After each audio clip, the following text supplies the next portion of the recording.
Good morning students. आज हम topic start कर रहे हैं इंग्लिश ग्रामर में टेंस। टेंस हम सभी को पता है, हम सभी ने पढ़े हुए हैं कि टेंस को क्या कहते हैं, काल। टेंस होता क्या है? Tense is an indicator of the form of a verb in correspondence to our concept of time. जो टेंस है वो हमारी समय की अवधारणा के अनुरूप टेंस क्रिया की यानी कि वर्ब की फॉर्म को इंडिकेट करता है।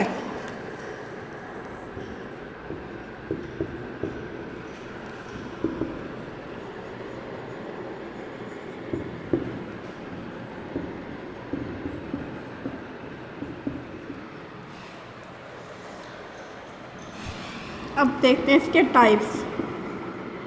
टेंस कितने प्रकार के होते हैं? 3। प्रेजेंट,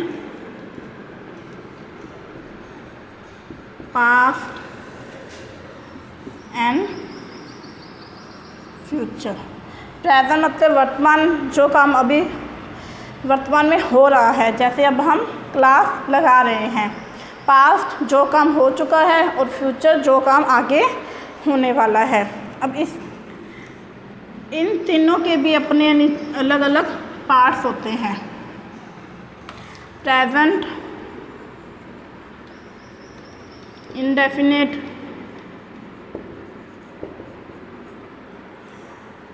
प्रेजेंट कंटिन्यूस,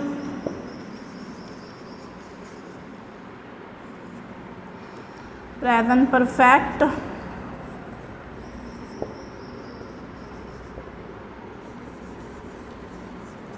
और present perfect continuous.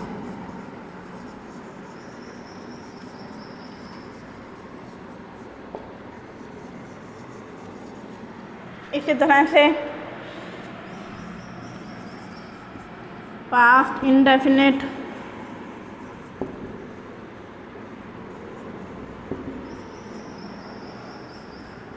Past continuous,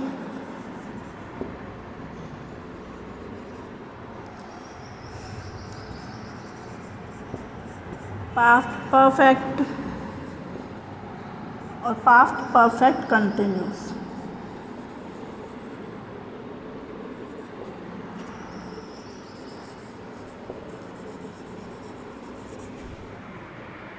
इसी तरह future indefinite,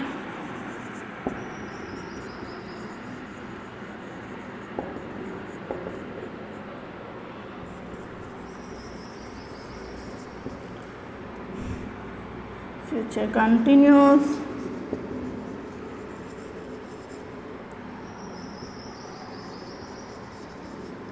future perfect and future perfect continuous.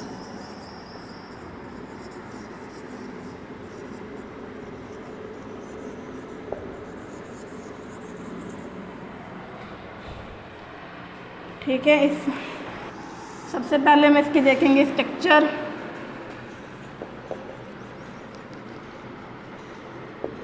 इसकी स्ट्रक्चर क्या होती है? सब्जेक्ट प्लस वर्ब की फर्स्ट फॉर्म में एस या एस प्लस ऑब्जेक्ट। ये तो हुई अफर्मेटिव सेंटेंस की साधारण वाक्य की, अफर्मेटिव यानी कि साधारण वाक्य अफर्मेटिव की। और यदि नेगेटिव की स्ट्रक्चर ऐसे बनेगी, subject plus do, does plus not plus verb की फर्स्ट फॉर्म प्लस ऑब्जेक्ट, और ये है negative.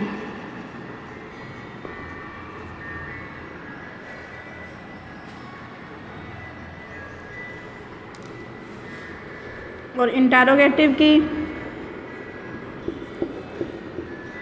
Do does plus subject plus verb की फर्स्ट फॉर्म प्लस ऑब्जेक्ट, ये होना हमारा इंटेरोगेटिव, यानी कि प्रश्न चिन्ह वाला।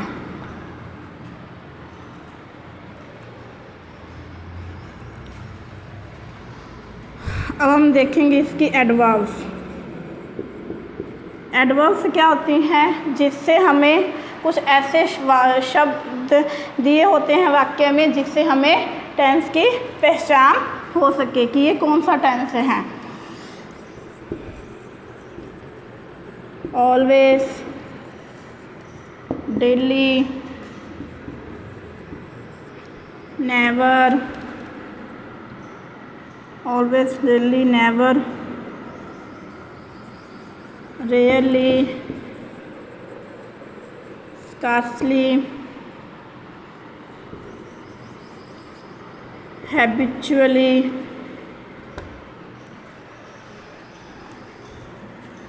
frequently, normally,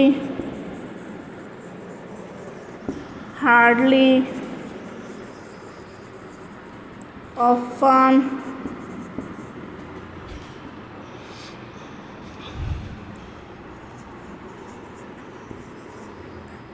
every day, इसमें month, year, once in a week, month, year, in the morning, evening,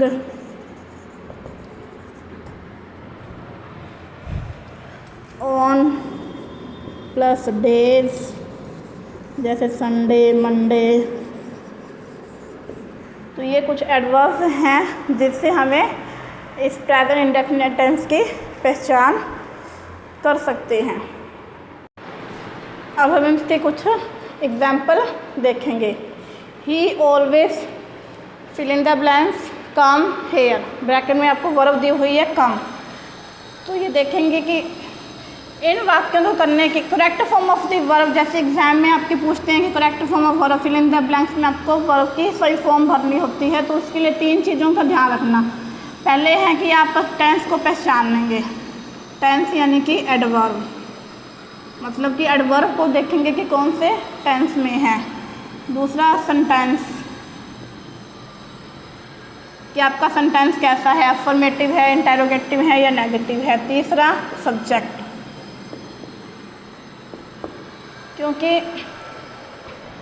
हमारे सब्जेक्ट के अकॉर्डिंग ही वर्ब की जो फर्स्ट फॉर्म है उसमें एस या एस लगेगा। यदि सब्जेक्ट हमारा सिंगुलर है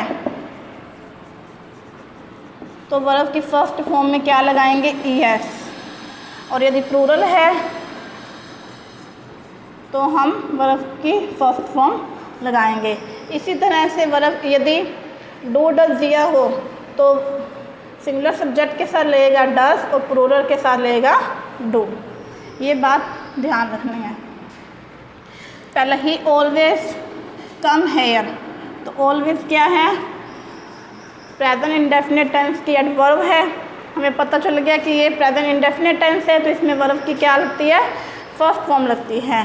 और सब्जेक्ट, अब देखना है सब्जेक्ट। सब्जेक्ट क्या है, ही सिंगुलर है तो यहाँ पे क्या लगेगा, कम्स। वर्ब की फर्स्ट फॉर्म में हमने एस को जोड़ दिया और जो एस लगाना है। अब हमें ये देखना है कि कहाँ पे एस लगेगा और कहाँ पे एस। जिन वर्ब के अंत में O X double S C H और एस एच हो, जिन वर्ब के अंत में ये अक्षर लेटर्स हो तो वहाँ पे एस लगेगा और बाकी सभी वर्ब्स के अंत में और एस लगेगा। ठीक है। अब दूसरा देते हैं आई ओफन गो, देयर। वर्ब हमें दी है गो, ऑफन एडवर्ब है, तो क्या आएगा वर्ब की फर्स्ट फॉर्म। अब आई है, हमें पता है आई के साथ हम, आई को प्लूरल माना जाता है, तो आई के साथ हम वर्ब की फर्स्ट फॉर्म ही लगाएंगे, एस या एस नहीं लगाएंगे। Radha normally cook food in the kitchen, तो राधा नॉर्मली ये भी हमारी एडवर्ब है, तो वर्ब की फर्स्ट फॉर्म लगाएंगे। राधा सिंगुलर है, तो क्या आएगा कुक्स। ठीक है। अब राजेश, अब ये तीनों सेंटेंस हमारे क्या थे, अफर्मेटिव सेंटेंस थे। ठीक है। अब ये देखो, Rajesh not come here every day, not come आ गया मतलब नेगेटिव है, और एवरी डे हमारी एडवर्ब है, तो हमें पता है कि वर्ब की फर्स्ट फॉर्म लगानी है। तो राजेश क्या है, सिंगुलर है, तो सिंगुलर के लिए हम क्या लगाएंगे, नेगेटिव वाले वाक्य में डज नॉट कम। जब हमने यहाँ पे डज लगा दिया तो यहाँ पे वर्ब की फर्स्ट फॉर्म ही लगेगी। अब ये हमारा कौन सा सेंटेंस है, interrogative. Dash you dash walk in this park every morning, every morning हमारी एडवर्ब होगी, तो हमें पता है कि ये प्रेजेंट इंडेफिनिट टेंस है, वर्ब की फर्स्ट फॉर्म लगेगी। और इंटेरोगेटिव वाक्यों को हम किससे शुरू करते हैं, डू या डज से, तो यू के साथ क्या आएगा, do you walk in this park every day. ठीक है। अब इसका हम आगे इसी टेंस के आगे रूल देखते हैं।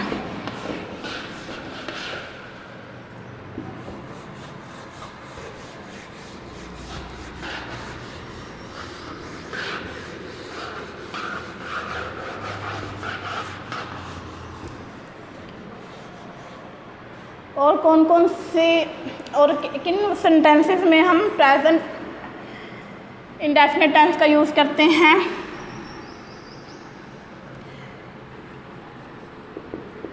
यदि यूनिवर्सल ट्रूथ दिया हुआ हो, यूनिवर्सल ट्रूथ सार्वभौमिक तथ्य है, प्रोवर्ब, इडियम्स यानी कि कहावतें, कहावत कह सकते हैं हम, कहावत कोई भी कहावत है, कोई भी सार्वभौमिक तथ्य है, यानी कि जिसे हम नकार नहीं सकते।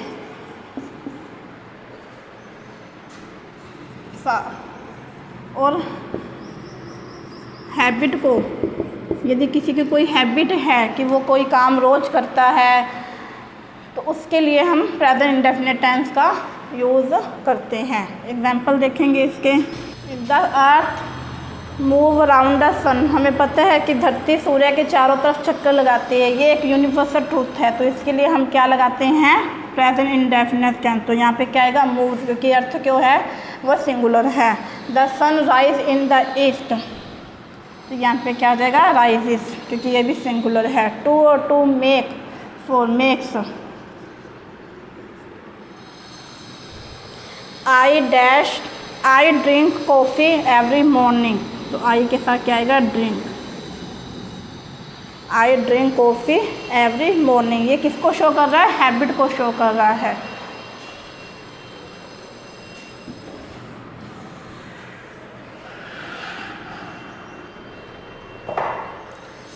जैसे एक और देखेंगे, Gandhi says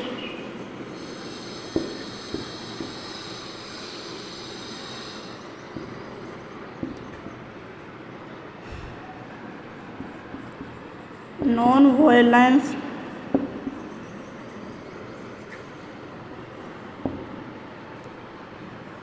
is the supreme virtue. Gandhi ji कहते हैं कि जो अहिंसा है एक सर्वोत्तम गुण है, तो ये क्या होगी, प्रोवर्ब होगी। किसी का प्रोवर्ब हो, इडियम हो, कहावत हो, कोई स्टेटमेंट हो, तो उसके लिए हम प्रेजेंट इंडेफिनिट टेंस का यूज़ करेंगे।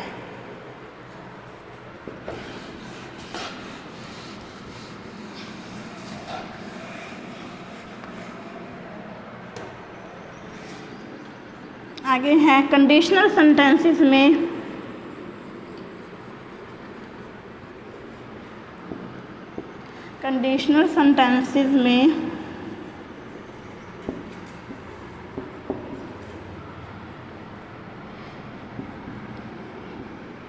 प्रेजेंट इंडेफिनिट का यूज़ होता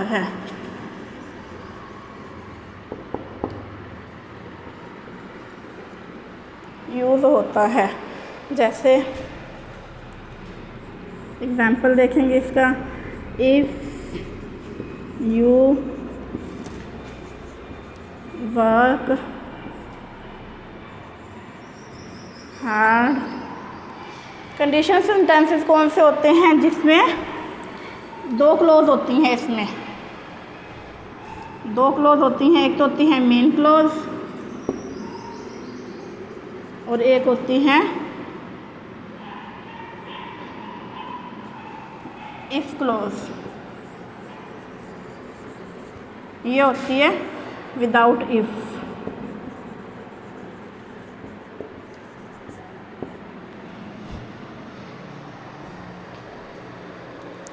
if you work hard you will get success.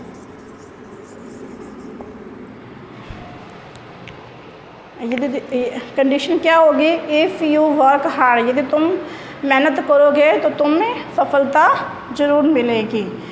तो यहाँ पे क्या आएगा? यू के साथ वर्ब की फर्स्ट फॉर्म वर्क आ जाएगी। ठीक है,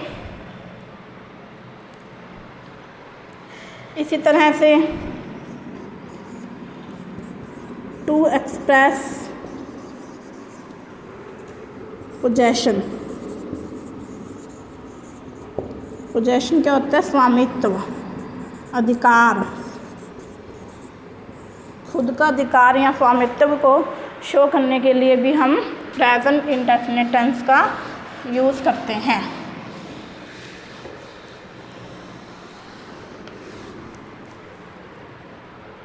एग्जाम्पल देखेंगे इसका,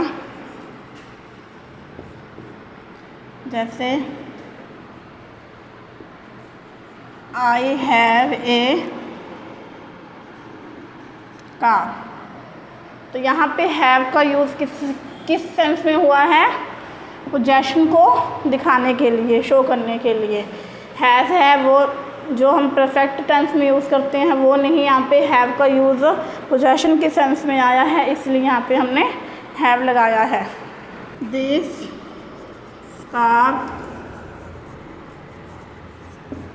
बिलोंग टू मी।